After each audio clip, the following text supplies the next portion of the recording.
Suppose స్పెర్మ్‌లో మనకి count తక్కువుంది, లేదా 0 ఉంది అని అనుకున్నప్పుడు, ఇక మనం అక్కడి నుంచి ఎలాంటి యాక్టివ్ సెల్‌ని తీయలేము అని అనుకున్నప్పుడు చేసే పరిస్థితి ఏంటండి యాక్చువల్లీ? స్పెర్మ్ 0 ఉన్నప్పుడు ఫస్ట్ అసలు ఎందుకు 0 ఉంది అనేది చూడాలి. హ్మ్. సో, మొన్న ఒక కపుల్ వచ్చారు. అబ్బాయికి అజూస్పర్మియా 0 కౌంట్ అని 3 ఇయర్స్ బ్యాకే తెలుసు. మరి ఏం చేయించుకున్నారు? టెస్ట్‌లయినాయా? ఎందుకు అట్లుందంటే, లేదు మేడం మెడిసిన్స్ ఇచ్చి ట్రై చేయమన్నారు అని. 3 ఇయర్స్ నుంచి మెడిసిన్స్ వాడుతున్నాడు. అంటే నార్మల్ మనకి 15 మిలియన్ ఉండాల్సింది 0 ఉంటే అది మెడిసిన్స్‌లో ఎలాగా మనము 15 మిలియన్‌కి తీసుకెళ్ళగలం?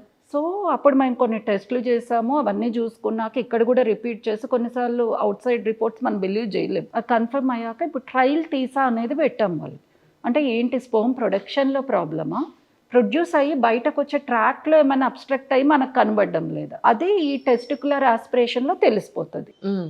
సో, ఒకవేళ దాంట్లో గాని స్పెర్మ్ దొరికితే మనం ఫ్రీజ్ చేసి ఐవీఎఫ్ ట్రీట్మెంట్ చేయొచ్చు వాళ్ళకి. సేమ్ టైంలో బయాప్సీ చేయొచ్చు. బయాప్సీలో ఒకవేళ స్పెర్మ్ ప్రొడక్షన్‌లోనే ఇష్యూ ఉందనుకోండి, ఇంకా అలాంటి వాళ్ళు బేసిక్‌గా డోనర్ స్పెర్మ్ అట్లా బ్యాంక్ రిలేటెడ్ ప్రొసీజర్స్ చేయించుకుంటారు.